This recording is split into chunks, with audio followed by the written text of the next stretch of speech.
दो कंपनी के नंबर्स बचे हैं, टू व्हीलर्स में बजाज ऑटो और एक अशोक लेलैंड, जो अभी भी नंबर्स अनाउंस करने इनके बाकी है। अगर जो आप पूरे ऑटो सेल्स अप्रैल मंथ का देखेंगे, ट्रेंड मिक्स्ड है, लेकिन एक सेगमेंट जो सबसे अच्छा करते हुए नजर आ रहा है वो है पैसेंजर व्हीकल, उसमें भी स्पेशली M&M और दूसरा मारुति।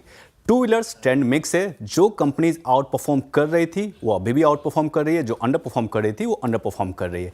ट्रैक्टर सेगमेंट का पॉजिटिव ट्रेंड है, स्पेशली M&M ट्रैक्टर के लिए, जो कि कंटिन्यूसली मार्केट शेयर गेन कर रही है। अब स्टार्ट करता हूं, एक कंपनी जिसने सबसे स्ट्रांग नंबर्स पेश किए हैं वो है M&M। इनके दोनों ऑटो बिजनेस और ट्रैक्टर सेगमेंट ने अच्छा किया है, और उनके लिए अच्छी बात यह है कि अब पैसेंजर व्हीकल सेगमेंट हैं, अब वो नंबर 2 प्लेयर हैं। उन्होंने दोनों Hyundai और टाटा मोटर्स को पीछे छोड़ दिया है। अब दूसरी कंपनी आती है मारुति। मारुति का सेल्स भी बढ़ा है थोड़ा सा, अगर जो हमारा एक्सपेक्टेशन जो था उससे अच्छा आया है।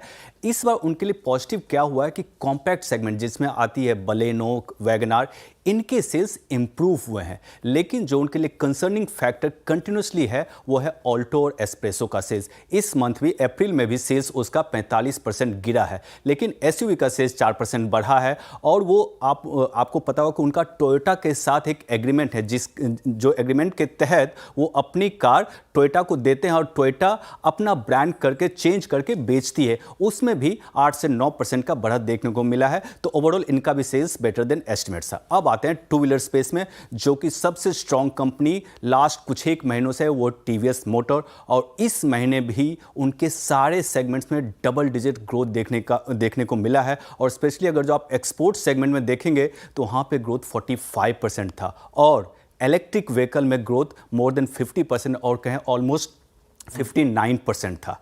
अब आते हैं एक टू व्हीलर में ही एक कंपनी जो कि सबसे वीक है, वो है हीरो मोटोकॉर्प। अब अप्रैल महीने में उन्होंने क्या किया था, अप्रैल 17 से 19 तक उन्होंने 4 अपने फैसिलिटीज मेंटेनेंस के लिए बंद किया था, और उसके कारण एस्टिमेट्स जो थे हमारे उसमें फैक्टर इन किया गया था। बट उसके बाद भी देखेंगे तो एस्टिमेट्स था अराउंड 4.47 लाख यूनिट्स का। अब कंपनी ने अनाउंस किया है जस्ट 3 लाख यूनिट्स, वहां से भी ऑलमोस्ट 31% डाउन। और अगर जो सेम मंथ लास्ट ईयर से कंपेयर करेंगे तो ऑलमोस्ट 42% इनका सेल्स डाउन है। अब आते हैं दूसरी company Tata Motors. Tata Motors के लिए ऑल राउंड डिक्लाइन है। अगर जो सिर्फ 2 सेगमेंट्स छोड़ दें, जो कि हैवी कमर्शियल व्हीकल है और एक ट्रक सेगमेंट, तो इसके बाद सारे सेगमेंट्स के सेल्स अंडर प्रेशर हैं। और इनके लिए सबसे खराब बात यह है कि जो ईवी सेल्स जिसमें वो लीडर थे, वहां पे भी अप्रैल महीने में सेल्स 16% गिरा है। तो मिक्स ट्रेंड है, जो कंपनी अच्छा कर रही थी वो अभी भी अच्छा कर रही है, जो कंपनीज खराब कर रही थी